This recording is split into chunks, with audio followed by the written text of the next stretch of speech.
Hello friends! இது உங்கள் சபரியன் family. சபரியன் ஃபேமிலில நீங்களும் ஒருத்தராகணும்னு நினைக்கிறீங்களா? அப்போ உடனே நம்ம சேனல சப்ஸ்கிரைப் பண்ணி வச்சுக்கோங்க.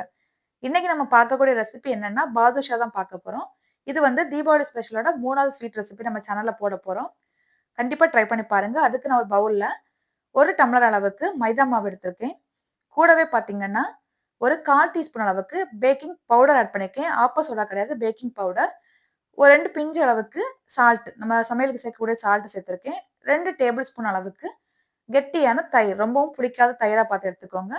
கூடவே 1/2 டீஸ்பூன் அளவுக்கு சர்க்கரை, ஒயிட் சுகர் இருக்குல்ல அத ஆட் பண்ணிக்கிறேன். 3 டேபிள் ஸ்பூன் அளவுக்கு உருக்குன நெய் சேர்த்துக்கிறேன். நீங்க நெய்க்கு பதிலா எண்ணெய் கூட ஃப்ளேவர் இல்லாத எண்ணெய் கூட நீங்க சேர்த்துக்கலாம். இப்ப இது எல்லாத்தையும் நல்லா பெசஞ்சுக்கலாம். இப்ப நமக்கு தயிர்ல நெய் எல்லாம் சேர்த்திருக்கிறதுனால, அதுவே நமக்கு கரெக்ட்டா ஓரளவுக்கு இருக்கும்.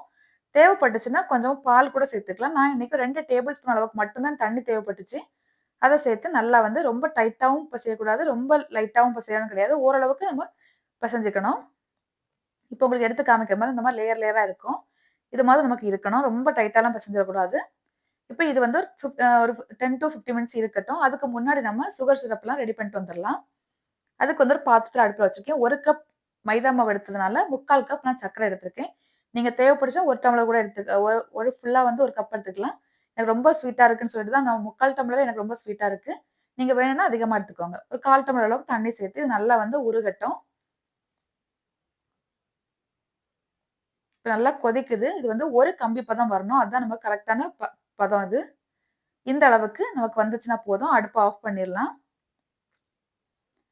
இப்ப நான் அடுப்ப ஆஃப் பண்ணிட்டு, இது கூடவே ஒரு ஒரு 1/4 அளவுக்கு லெமன் ஜூஸ் ஆட் பண்ணிக்கிறேன். ஒரு 1/2 டீஸ்பூன் அளவுக்கு லெமன் ஜூஸ். கூடவே 2 ஏலக்காவ தட்டி சேர்த்துக்கிறேன். வாசனைக்காக. நீங்க வந்து ரோஸ் எசன்ஸ் ஏதாச்சும் வேணா கூட ஆட் பண்ணிக்கலாம். நான் வந்து ஏலக்காய் தான் சேர்த்துருக்கேன்.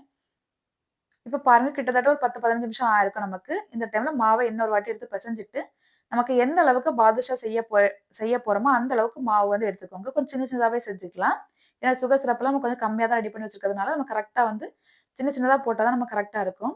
இத வந்து இந்த மாரி வந்து ரொம்ப அழுத்தம் குடுக்காம வந்து உருட்டிட்டு, சென்டரா வந்து இந்த மாரி ஒரு ஹோல் போட்டு விட்டுக்கோங்க. பட்டன் பாதுஷான்னு சொல்லுவோம்ல, அதான் இது. நான் வந்து இன்னும் ரொம்ப பெருசாலாம் செய்யல. ஓரளவுக்கு மீடியம் சைஸ்ல தான் பண்ணியிருக்கேன். ஏன்னா ஃப்ரை பண்ணும்போது இது கொஞ்சம் பெருசா உப்பி வரும் நமக்கு. இது மாதிரி எல்லா மாவையுமே வந்து நான் பிரிச்சு எடுத்துக்கிறேன். எந்த அளவுக்கு செய்ய போறேனோ, அந்த அளவுக்கு நான் மாவு பிரிச்சு ஃபர்ஸ்ட்டு வச்சுட்டு, அதுக்கப்புறமா உருட்டி செய்ய போறேன். எல்லா மாவையுமே இந்த மாதிரி நல்லா வந்து உருட்டி எடுத்துக்கிட்டு, சென்டரா வந்து ஒரு ஹோல் மட்டும் போட்டு வச்சுக்கோங்க. இவ்வளோதான். இத போட்டுட்டு நம்ம வந்து ரொம்ப நேரம் ஊற வைக்கணும் அப்படிலாம் கிடையாது. நான் வந்து இப்ப இத செய்ய ஆரம்பிக்கும்போதே, அடுப்புல வந்து எண்ணெய வச்சுட்டேன். எண்ணெய் வந்து நமக்கு கரெக்ட்டா வந்து சிம்ல வச்சுட்டீங்கன்னா, கரெக்ட்டா நமக்கு வந்துரும். இப்ப எல்லாத்தையுமே நம்ம வந்து உருட்டி எடுத்தாச்சு. எண்ணெய் வந்து பாருங்க, நல்லா வந்து காஞ்சிட்டு இருக்கு. ரொம்ப வந்து ஹை ஃப்ளேம்ல வச்சிடக்கூடாது. ரொம்ப காயக்கூடாது எண்ணெய். சூடாயிறக்கூடாது. ஓரளவுக்கு வந்து மீடியம் ஃப்ளேம்ல வச்சுட்டு, லைட்டா வந்து கொஞ்சம் ரொம்ப போட்ட உடனே ரொம்ப வந்து ஃப்ரை ஆக வந்து சலசலன்னு பொதி அ கொ பொரியாத அளவுக்கு, நமக்கு இந்த மாதிரி வந்து பொரியணும். அந்த அளவுக்கு எண்ணெய் சூடானா போதும். போட்டுட்டு இப்ப எல்லாத்தையுமே நான் எடுத்து போட்டுக்கிறேன். ஒரு 5 மட்டும் நான் போட்டுக்கிறேன் ஃபர்ஸ்ட்டு. 1 கப் மைதா மாவுல 10 பாதுஷா எனக்கு கிடைச்சுச்சு. இது வந்து ஒரு நியாயமான சைஸ்ல தான் நம்ம போட்டுருக்கேன் இன்னைக்கு. இப்ப பாருங்க, இப்பதான் வந்து நமக்கு நல்லா சலசலன்னு கொதிக்க ஆரம்பிக்குது. இந்த மாவு வந்து வெந்த உடனே அப்படியே மேல வந்து மிதக்க ஆரம்பிச்சுரும் எண்ணெயில. இப்ப பாருங்க அப்படியே வந்து எண்ணெயில மேல எலும்பி வந்துருச்சு. இப்போ இத வந்து கொஞ்சம் நல்லா வந்து மீடியம் ஃப்ளேம்ல வச்சு வேகட்டும். அப்பதான் உள்ள இருக்க மாவு எல்லாமே நல்லா வேகும். இப்ப மாத்தி போடும்போது நல்லா எனக்கு மாவு வந்து உப்பி அழகா வந்துச்சு. ரொம்ப சாஃப்ட்டா வந்துச்சு எனக்கு.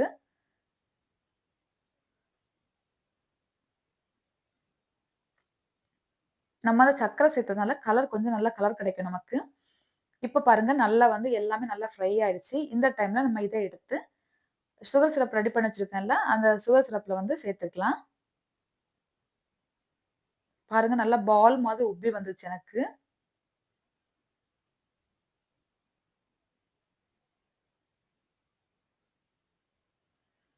எடுத்துட்டு, இப்ப மறுபடியும் நமக்கு பார்த்தீங்கன்னா, எண்ணெய் ஒரு 6 பாதுஷாவுக்கு இருக்கு. ஒரு குட்டியாவும், இன்னொரு 5 பெருசா இருக்கு. அதையும் வந்து நான் போட்டுறேன் இத. போட்டுட்டு, நம்ம எடுத்து வச்சிருக்கக்கூடியத வந்து சுகர் சிரப்ல ஆட் பண்ணிக்கலாம்.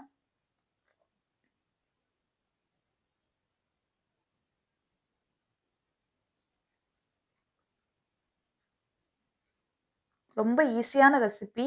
இந்த தீபாவளின்னு சொன்னாலே கண்டிப்பா பாதுஷா எல்லா வீட்லயுமே செய்வாங்க மோஸ்ட்லி.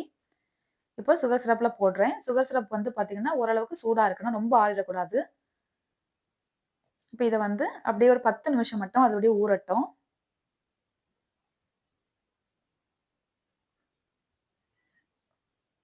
10 நிமிஷம் ஆயிருச்சு. நான் மறுபடியும் மாத்தி போட்டுட்டு எடுத்துக்க வேண்டியது இவ்வளோதான். சூப்பரா ரெடி ஆச்சு நம்மளுடைய பாதுஷா. கண்டிப்பா ட்ரை பண்ணி பாருங்க. இந்த தீபாவளிக்கு பாதுஷாவ ட்ரை பண்ணி பாருங்க. புடிச்சிருந்தா லைக் பண்ணுங்க, ஷேர் பண்ணுங்க, கமெண்ட் பண்ணுங்க. ரொம்பவும் டேஸ்ட்டா இருக்கும்.